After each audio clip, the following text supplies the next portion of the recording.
And it's News 360 coming to you live from the News Hub here at Adesawe Kanda. I am Portia Gabor. And I am Martin Asiedu Dartey. Here are the headlines for the next 1 hour. News 360 Headlines is brought to you by Flamingo Paint, Pepsodent Charcoal and Pepsodent Herbal. Tonight, national security operatives in the Western region uncover stacks of ECG equipment at 2 sites near Sekondi Takoradi.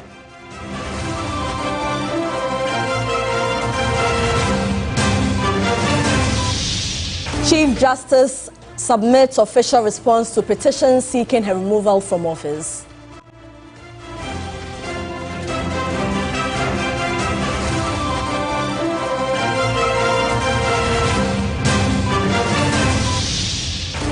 And later in the bulletin, former Member of Parliament for Dom Kwabenya, Sarah Adwoa Safo, expresses disappointment over failure by her party's disciplinary committee to hear allegations of misconduct against her. Coming up in business news, calls for new foreign trade markets heighten following U.S. President Trump's imposition of 10% tariff on Ghanaian exports.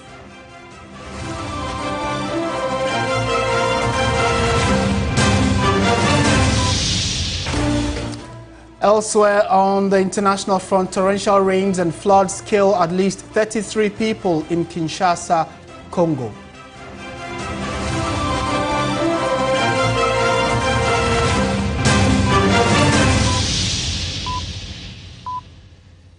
We have details of all these stories and more. We would like to hear from you on the many stories we have for you tonight.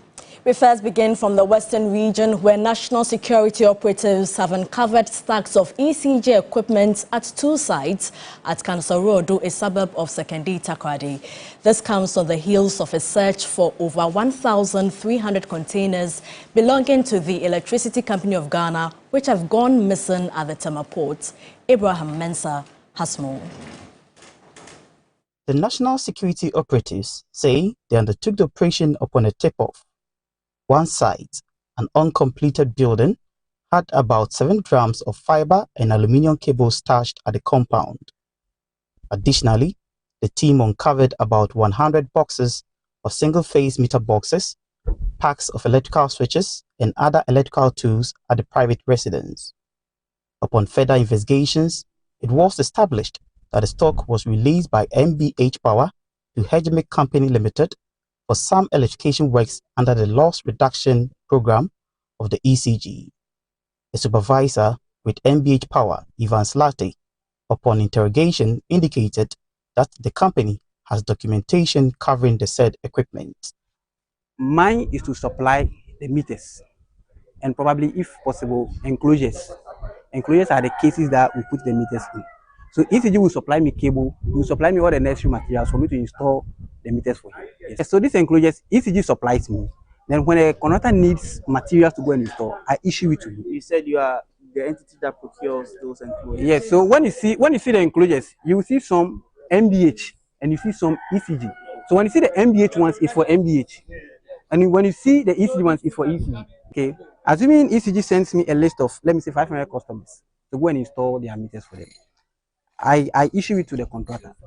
Then issuing it to the contractor, I calculate the number of cables he has to use for each meter. So assuming I give ECG sends me 500 lists of customers, I multiply this 500 list by, if it's a new service, the approximate length is 35. So automatically I have to give the contractor 17,500 meters of cable. The second site, an undeveloped land located a few meters from the private residence, had 41 4 drums of aluminium cables and 5 used cables, including bundles of angle iron bars dumped in the bush. The owner of the site nor the individual who packed the cables there are yet to be identified. Ashim Tanko Nuhu of the National Security disclosed they had been instructed to confiscate the items for further investigation. He, however, expressed dissatisfaction with some of the responses given by MBH Power. We've got intel that some of these items were stocked here. So we got the information yesterday. We did the necessary background checks, and then we came here to come come and check it with the media. What our intel told us is exactly what we found here. So we are on the same level. These stock here are different from those that we uncovered in that private residence. That one has been owned up by a contractor. The only problem we have with him is how those items got into his private residence. And then secondly, some of what he told us are not what actually there is we found today. So we are in the formative period of the investigation. Now, when we are done, we let the media know. We are going to liaise with the police, bring them here, and then use their van or they call those machines they use to pick the item. Abraham Mensah, TV3 News, Cansarodo.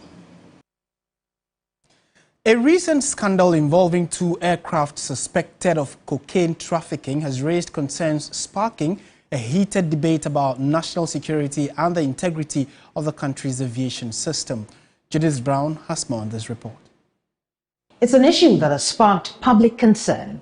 2 aircrafts and their alleged connection with drug trafficking in Ghana. On April 1, 2025, the minority in Parliament organized a news conference addressed by Ranking Member on the Defense and Interior Committee, Reverend John Ntim Fodjo. Several allegations were made regarding 2 flights that landed in Ghana in early March and departed for Gran Canaria, a Spanish island, on March 25. The flights, being an air ambulance and a private jet, had allegedly spent several days in the country before their departure, raising concerns of their purpose and cargo. Now, Ranking Member on the Defense and Interior Committee, Reverend John Ntim Fodjo, expressed suspicion that they may have been used for drug trafficking or money laundering and demanded full disclosure from national security. The Minority Caucus calls on national security to, as a matter of urgency, make public the content of cargo suspected to be cocaine and cash transported into the country by 2 suspicious flights, namely Med flight NH23AM and Kavok Air private jets Antonov and 12B, which landed on the tarmac of Kotoka International Airport in March 2025.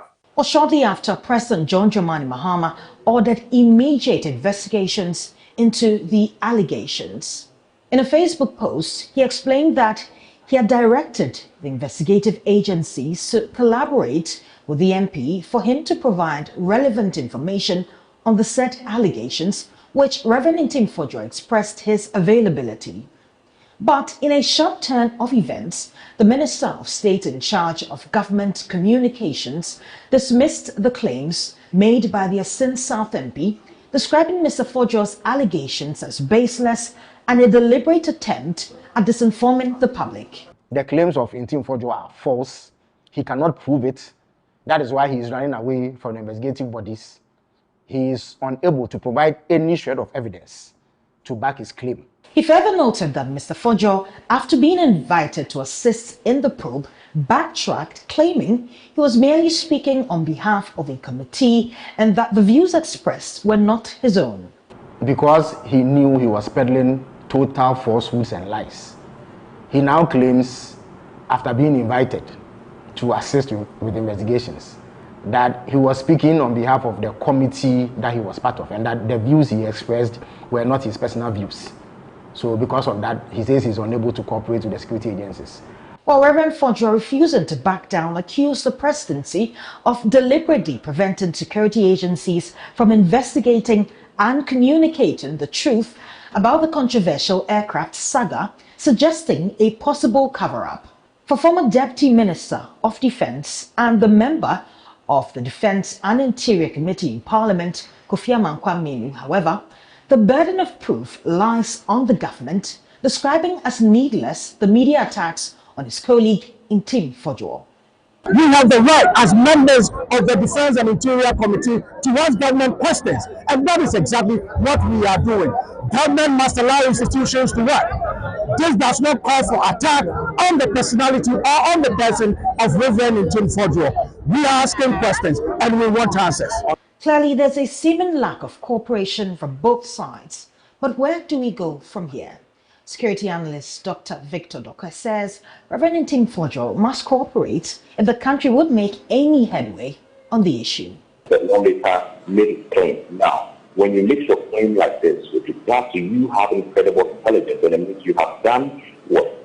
You have done a very research work over time to ascertain and have concrete what? Evidence, i.e. videos, pictures, movements, and whatnot to support your claim. Now, we haven't seen anything from the part of the lawmaker. In the good of protecting Ghana and making Ghana free from what? Illegal activity, any good citizen, hereby the lawmaker, will put up evidence down for the state security to act on it. With the country's reputation at stake, one thing is certain. The outcome of this saga will have far-reaching implications. For now, we're yet to see how all this unfolds. Judith Brown, TV3 News. Now, Chief Justice Gertrude Torkornoo has submitted her official response to the petitions seeking her removal from office, meeting the deadline set by President John Dramani Mahama. Sources close to the matter confirmed to TV3 that the Chief Justice submitted her written response to both the President and the Council of State on Friday, the 4th of April, 2025. This follows a 10 working day ultimatum given by the President after the petition was filed. With her response officially submitted, the Council of State is now expected to begin its review process to determine whether or not there is a prima facie case that can be established. Should the Council of State determine that a prima facie case exists, it may trigger additional investigations or parliamentary processes outlined in the law. The petitions against the Chief Justice was submitted earlier this year, prompting President Mahama to act in line with constitutional procedure. And on the back of that, it has become quite a topical national conversation. We want to get some legal perspectives on this particular development and see what next now that she has also formally responded to the petition seeking her removal. Martin Pebu is private legal practitioner. He's joined us for a quick chat. Counsel, good evening. Thank you for joining us. Yes, good evening. Right, good to hear from you. To start with, many are interested in this particular subject. Now that it is confirmed that the Chief Justice has also responded to the petition seeking a removal, what would the next line of action be legally? Okay, so now it's for the President to do the first stage of the hearing. So there are two stages, the prima facie stage, and if it's strong enough to pass it, then it will go to the second stage, that's the committee hearing. But right now, is the President fully in the saddle? He is to read the petition, read the Chief Justice's response, then get legal advice, and also advice of the Council of State, and then come to a decision. Also, even in getting the advice of the Council of State, one of the things we should be hammering is that the Supreme Court in the Frakejechu case advised that the Council of State should get an independent, reputable lawyer to advise them. So yes, we know that Sophia Kufu was a distinguished judge, she was Chief Justice, etc. But the Supreme Court also advises that the Council of State should get an independent, reputable lawyer to advise them. So we hope all of that will be done so that the advice coming from the Council of State also has some outside opinions, that's of the independent, reputable lawyer. So they'll give that to the President, and at the end of the day, the President will also come out with his ruling, what he thinks. So let's say he would outline the charges. Okay, so for example, let's say count one. If, let's say, it is said that the Chief Justice did something, maybe met somebody that the Chief Justice should not meet, we are just making an example. So count one. Inappropriate contact, this, when against the ethics and blah, blah, blah. Then the president will say, okay, this is what the accuser says. This is what the Chief Justice said. Looking at it, this is what I find. You see, so the president will answer each one. When I say answer, will give his opinion on each of the charges one by one. And he will explain how he arrives at his opinion. Right. So bottom line, all in all, if at the end of the day the charges are serious enough, then it will go to stage 2. That's what we say, that there's a prima facie case. So if the petition is strong, it will pass the prima facie case. But if it is not strong, then it can be dismissed. Like the way President Kufuor dismissed the one that Professor Kweku Asare brought against the Chief Justice. Right. And do we know how long this consultation process from the Council of State is going to take, and then after going to the President, is there a time period that is stipulated in the Constitution? No, they've not been stated expressly. So once again, in the case that went to the Supreme Court, called Frank Ejechu versus Attorney General, it's reported in 2005-2006 Supreme Court of Ghana law report. The Supreme Court asked the Rules of Court Committee to come out with these specific rules, all right? But so, even though it's not expressly stated, I'm not expecting the Council of State to take more than 30 days.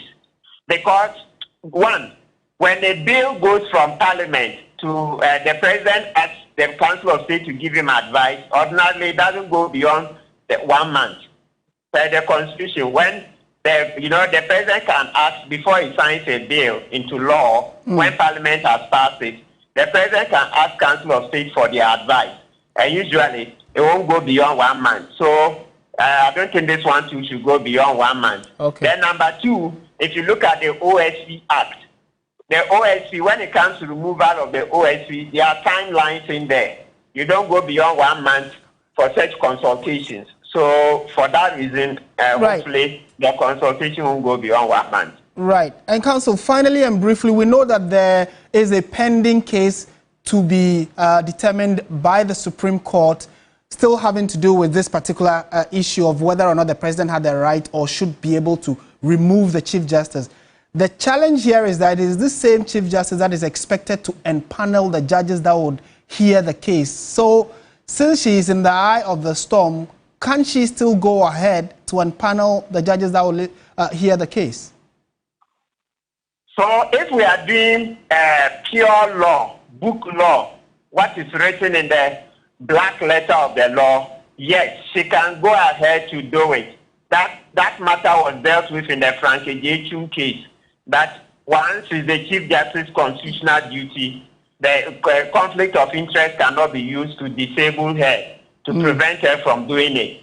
But that apart, the optics don't look good when the Chief Justice has to empanel judges in a case affecting her. So we have to look beyond the hard letter of the law. The optics don't look good, so it will be best that she steps away from the process and allow the next senior-most judge to do the empaneling. It will be better.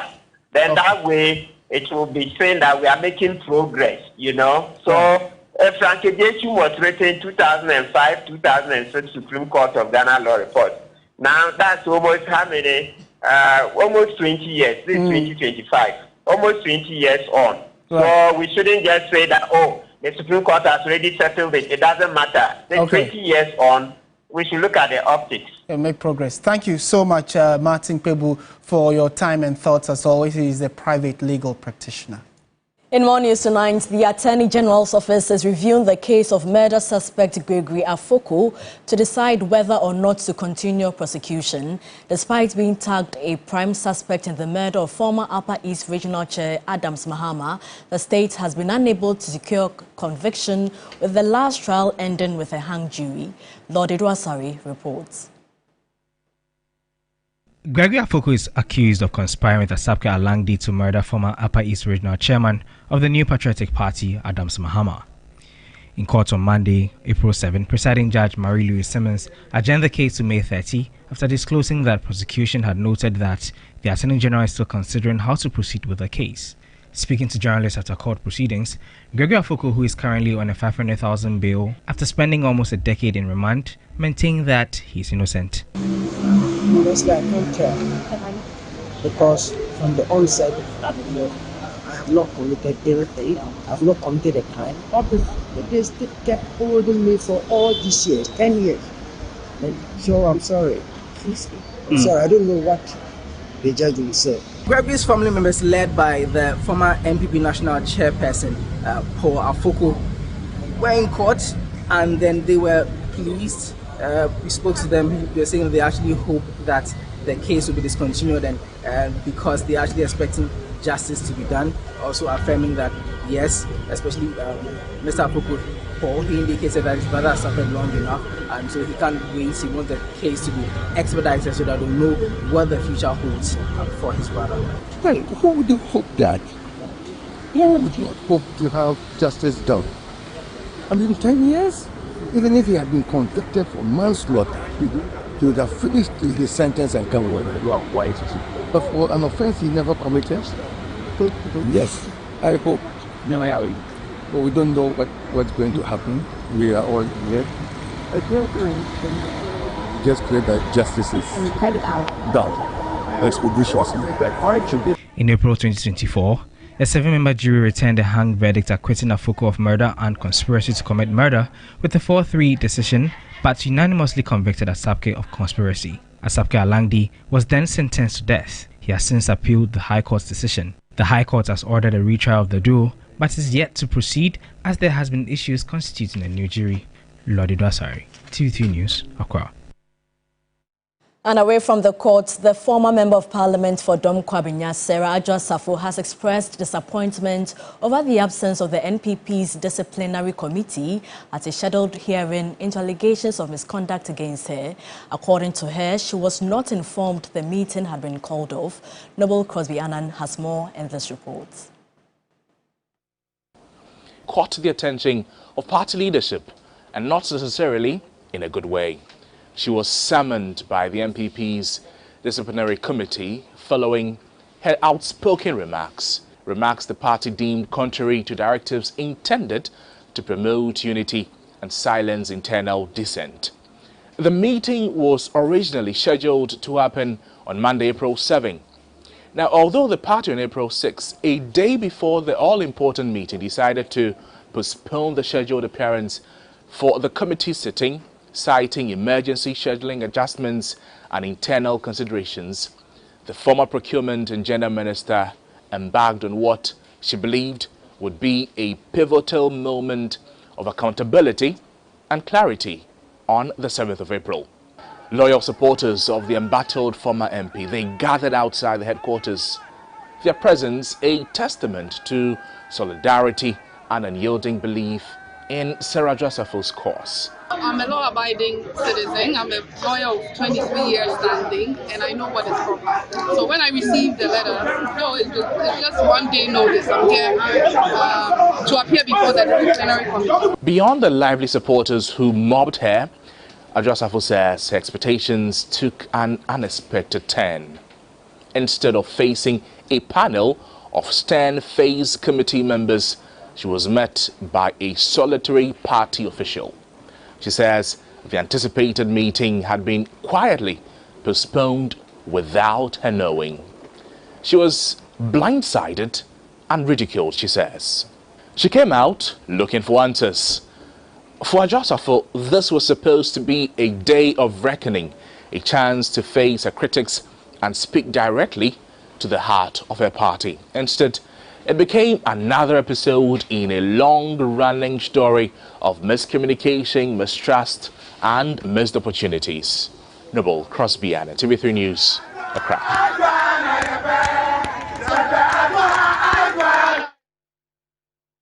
Let's shift our attention to some health-related stories now. And many young people are struggling to break free from the grip of powerful prescription drugs and opioids.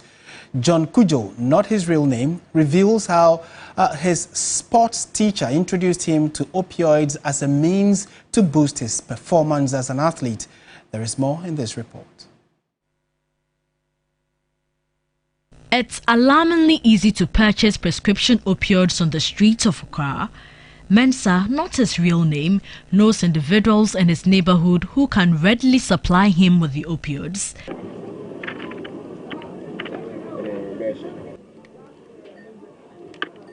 This one be 120, and this one be red, putty. This one is only one is 10 cedi.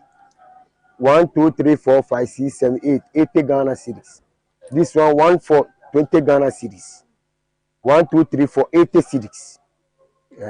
The drug is usually mixed with other concoctions to increase its efficacy. Reasons for its usage and addiction vary. John tells me it was his sports teacher who first introduced him to the drug. I was in a school, so I used to play ball, and I was one of the best students too. So my sports teacher was introduced me to that drug. At first, I didn't know. So when I used to run. I used to run faster in the school. So by then we were going to Olympics, and so we qualified to the interzonal. So he introduced me to the drug. So and he started telling me, oh, when am I out journey?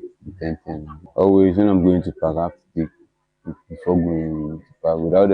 Without that medicine, I can't even play. It was not like finishing doing my national service. I became a drug addict. For others, opioid use enables them to enhance their performance and complete tasks easily. I take the red or the 120. Me, I'm painter. I paint myself. I'm stiff. So if I take so I can stand like this, or I change myself like this. Like I do myself like statue. You understand? Because of the medicine where I take yeah. I'm not afraid. Nothing will come. I'm not afraid.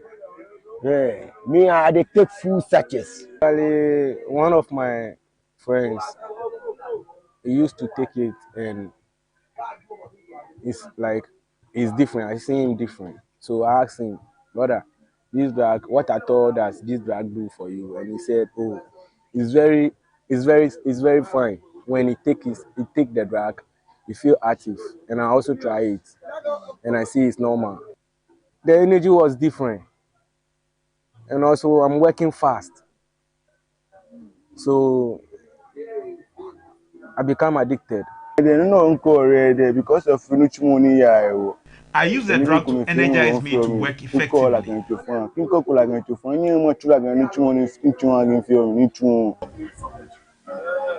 Well, in accident before, in accident in the back, into hospital, and my own jam. I use the drug following an injury sustained during a road crash. I can take. John wants to quit, but is addicted and needs help. I want to get out of it. If someone can help me, I'm ready for that person to work. Others say they cannot quit. Only God. I can't stop it at once. Opioid abuse demands a holistic solution. This includes addressing the alarming ease of access to these prescription medications, which should be strictly regulated to prevent misuse. More action is needed to support addicts and prevent further devastation associated with these prescription drugs and opioid abuse. In more news tonight, the road minister has caused the arrest of several trucks on the fast deteriorating Takwa-Agona-Nkwanta road for altering their axles. The €95 million asphalt road, completed less than a year ago, has significant portions of it deteriorating. Contractors have blamed it on illegal activities of drivers. This has compelled the minister, Kwame Governs Abuja, to embark on an exercise to inspect roads across the country. The 66-kilometer road links Takwa to Agona Junction, where minerals like bauxite, timber and manganese are transported. In the last 3 weeks, the road minister has inspected roads in over 6 regions with a commitment to ensuring that deplorable roads under construction become motorable. Police and the Ghana Highway Authority have said although recently constructed, the road keeps claiming lives almost on a daily basis. There's been persistent calls from concerned citizens who have raised questions on the fast deterioration of the road despite being less than a year old. The Road Minister Kwame Govins just set out to ascertain the quality of work on the road. At a briefing with contractors, they admitted to the deterioration, but were quick to add that they were not responsible as the project was to specifications. If Ghana doesn't implement measures to avoid the circulation with trucks with overloading, Ghana will always have this problem. The minister sought to establish the veracity of the claims by the contractors of the effect of no compliance to axle load weighing by the drivers who allegedly tamper with the axles. Randomly, the minister busted these trucks that loaded clinker from Bupe with its axles tampered with.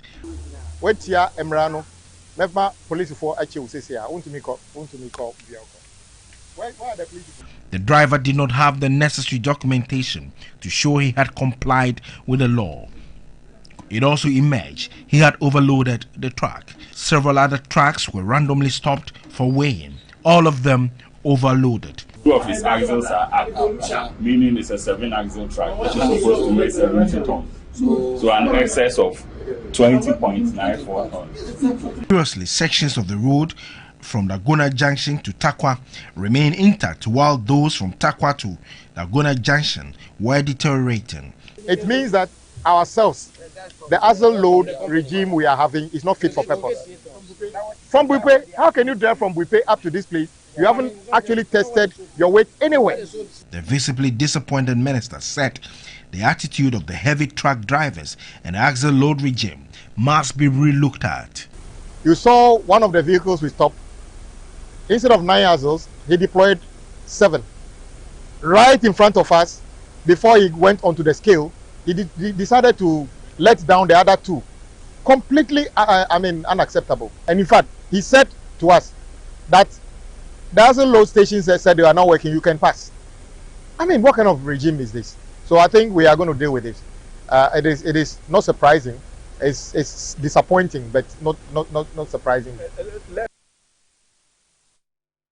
This is still News 360 on TV3. Stay with us. We have the latest in the world of business, sports and entertainment coming up.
Hello there, good evening and welcome to the business segment here on News 360. I am Michael Obodu. Now, calls for new foreign trade markets heighten following U.S. President Trump's imposition of 10% tariff on Ghanaian exports. Economist Adwoa Safo noted that this could be done through the African Continental Free Trade Area Agreement after. He emphasized that the Trump-led administration is unlikely to negotiate the new tariff, hence a need to diversify Ghana's trade relationships.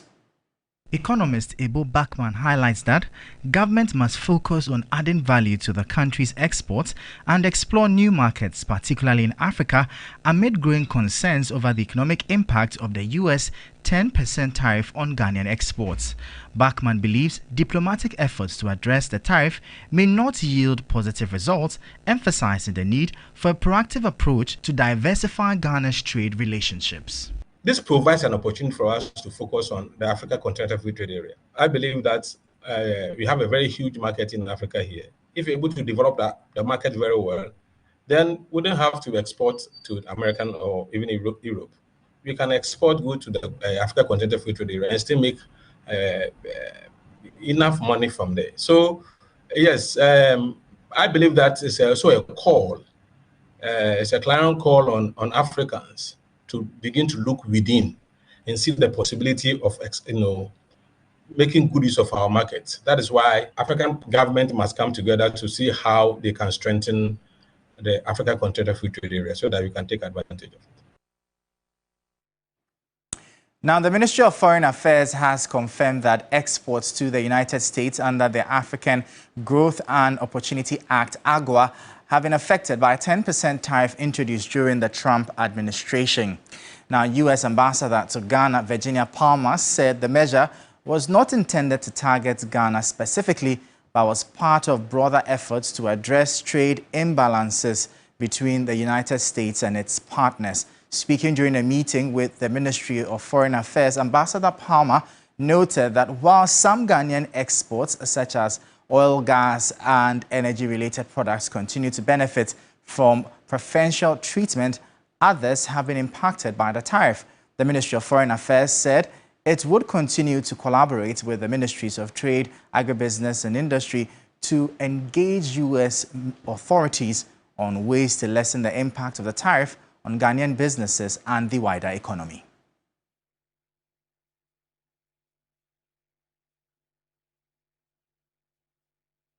Now, the Bank of Ghana has assured the business community that it remains committed to fostering enabling macroeconomic environments that support sustainable growth and stability. Speaking at a post-MPC engagement with leadership of the Ghana Union of Traders Associations, GUTA, Director of Research at the Bank of Ghana, Dr. Philip Abredu-Otu, said the Bank of Ghana's decision to hike the policy rate sought to control inflation.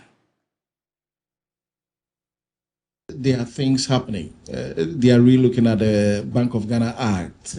What can we change? What can we change?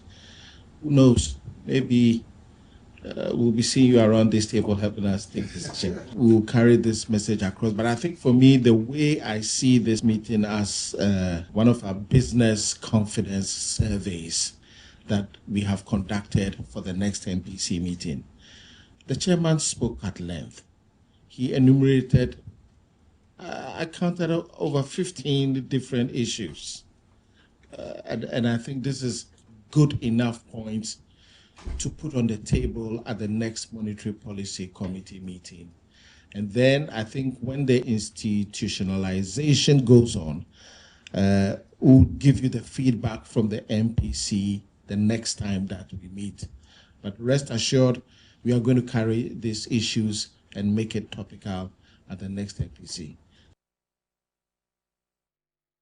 Now, GASEM Limited, as part of its flagship corporate social responsibility program, the GASEM Cement Foundation has donated a total of 21,240 bags of cement to selected health and educational institutions in deprived communities in the southern part of the country.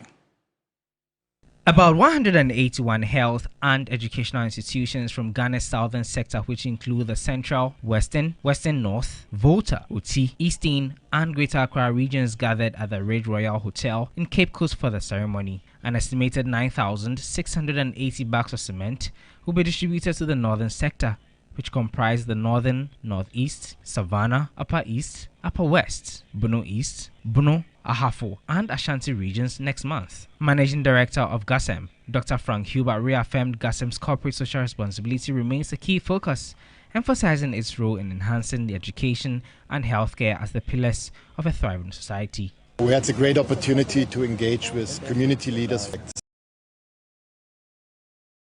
all across Ghana, support these wonderful initiatives.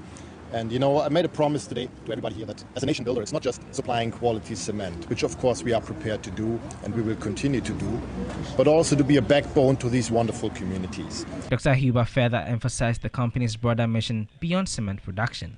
We've been here a very long time and we intend to continue to be a nation builder for Ghana and really contribute as what we do best, which is making high quality cements and be a very reliable producer for the construction industry. Paramount Chief of Asinkushia of Oriental Traditional Area, Ehuna Bubrim Pra Ajinsem VI, expressed satisfaction with the impact the foundation has made over the past 23 years. We are the only cement company, manufacturing company that have passion for social responsibility and has the care to ensure that we produce the best cement in Ghana. GASEM Foundation was established in 2002 as part of its corporate social responsibility to assist deprived communities to improve their health and educational infrastructure. The foundation has since its inception donated a total of 725,060 bags of cement valued at a cost of 58 million Ghana cedis.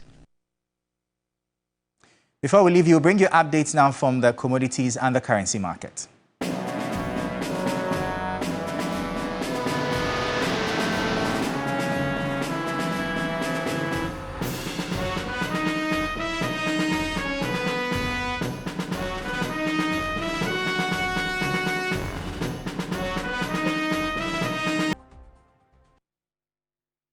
And that'll be all for the business segment here on News 360. I am Michael Obodu. Up next is sports.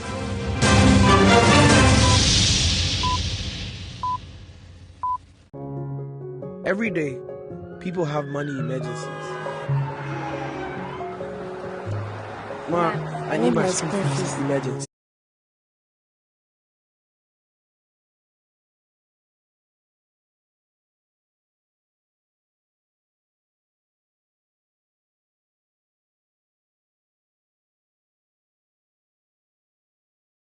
Mommy.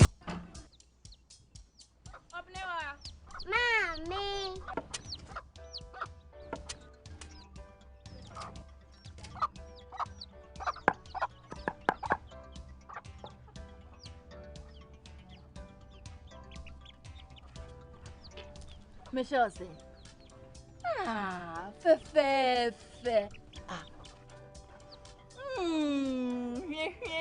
Yum.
Hello, good evening and welcome to the sports segment here on News 360 with me, Oreku Ampofo.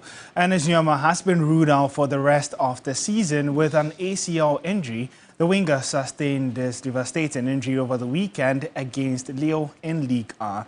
He becomes the 6th Ghanaian player to sustain this type of injury in recent years. My colleague Andrews Sifa-Banfo provides more perspective in the following report. Ernest Nyama's recent injury setback adds to a troubling trend among Ghanaian players, marking him as the 6th national team player to suffer an anterior cruciate ligament injury in the past 2 years. Historically, such injuries were rare in Ghanaian football, with Rabiu Mohammed and Baba Rahman being the last notable cases in 2016 and 2017 respectively. Prior to that, Michael Essien faced similar challenges in 2008 and 2011. However, since 2023, the landscape has changed drastically, with Daniel Kofitre, Fatau Isahaku, Ali Duseidu, Baba Idrisu, Abdul Momen, and now Nyama all experiencing ACL ruptures. It has been a constant among players based in Europe too. Ballon d'Or winner Rodri, Arsenal forward Gabriel Jesus, and Real Madrid's Eder Militao have all faced long spells on the sidelines this campaign. This unusual spike has been blamed on increased number of games at club level and internationally. The list keeps on increasing. Otado's job will become harder in September now as he aims a fifth qualification for the Black Stars to the Mundial. Well, we do wish a speedy recovery to not just Ernest, but the aforementioned Black Stars players who are also at different stages of their recovery process. Now, ahead of the Champions League, which would see Arsenal face Real Madrid in the first leg quarterfinal on Tuesday, Ghana's talisman Bukayo Saka, who recently returned from a long-term injury layoff, has expressed his readiness for the big clash. The Gunners are set to play current holders Real Madrid at the Emirates on Tuesday night. Yeah, so obviously as the players, we're ready and we're up for it, but I honestly have no doubts that the fans tomorrow, they're going to be up for it also, and they're going to help create the most beautiful night that the Emirates has witnessed. Yeah, so I think mentally it was really good for me. Obviously it was really tough initially to find out the extent of my injury, that I was going to have surgery. It was really tough for me to hear the news at first, but once it was done and it was successful, I was just focused on coming back stronger, and I had a lot of time. Obviously the past 5 years I've been playing game after game, so it was the first proper break I've had, and it was really good for me. I got to do a lot of things that I don't really normally do, so yeah, I feel fresh. I can give you many examples, but you will get bored. But yeah, focusing on the question, yeah, it's really nice to be back, and I feel fresh mentally for sure. Well, it's a big week, especially in Europe, as the Champions League quarterfinal would be taking place on Tuesday and Wednesday. You can follow 3 Sports at 3 Sports GH on social media to get all the updates as we build up to the crucial ties. My name is Gregory Afoko. That's how we wrap up the sports segment here. Up next is entertainment with Noella Donko.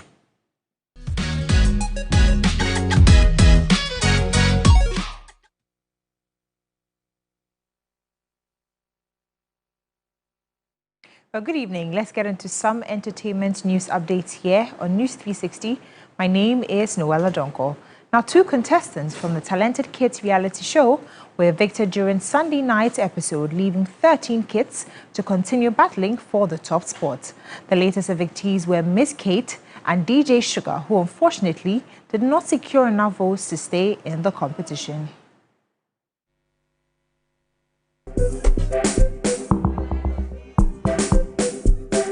This week, the contestants had the unique opportunity to showcase their innate talent without any rules or limitations. They were free to perform any art of their choice, including singing, dancing, poetry, comedy, and more.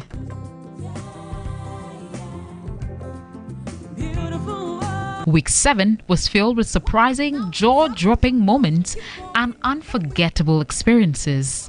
In Shiraba, the talented keyboardist captivated both the audience and judges with his performance of Ken Palute's Asiedu.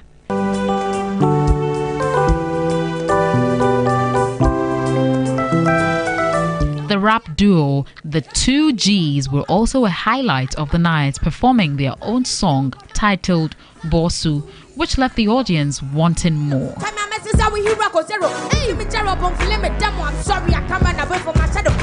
Rap your lock at me a key, and you jump out in the B, horse to uncle me a G, rap your swan come me a C. Last time you television has and dime, the rap no bomb, damn ya, Jimmy Pantine. Got a gun down here, and Jimmy got on place, and I'm coming to my bottom of pint. Other standout performances included Ohema Perez, Trapper, and the Beat Monsters, who all brought their unique flair to the stage.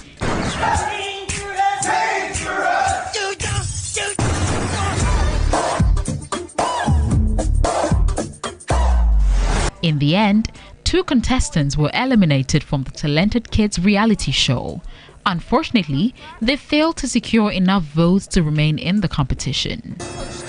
Miss Eugenia, is Miss Kate staying or is she going? Miss Kate, yes? Your last performance touched on a very important topic, but unfortunately it seems the topic didn't go down well with the viewers, and so they didn't vote enough for you to stay. But keep spreading the message. DJ Sugar, it seems your sugar was not sweet enough for Ghanaians this week, and so they didn't vote enough for you. But keep spinning. We enjoy what you do.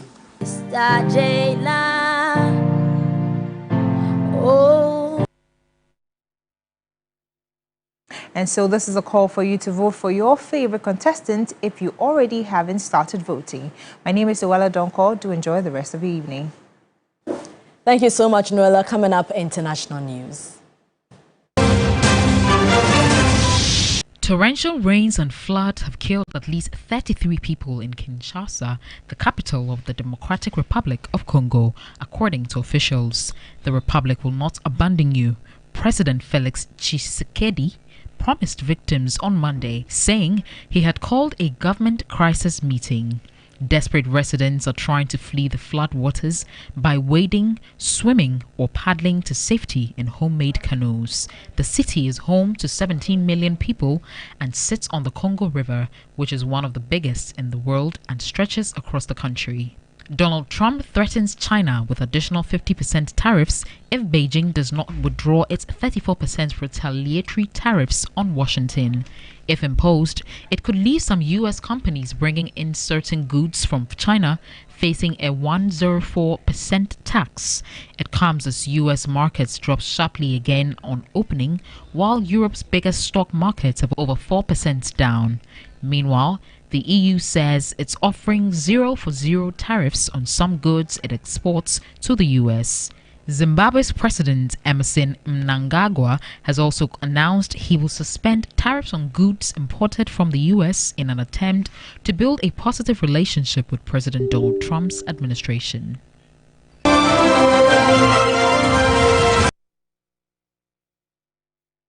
And that's how we bring the bulletin to an end. Thank you so much for watching. I am Martin Asiedu Dartey. And I am Portia Gabor. Good evening.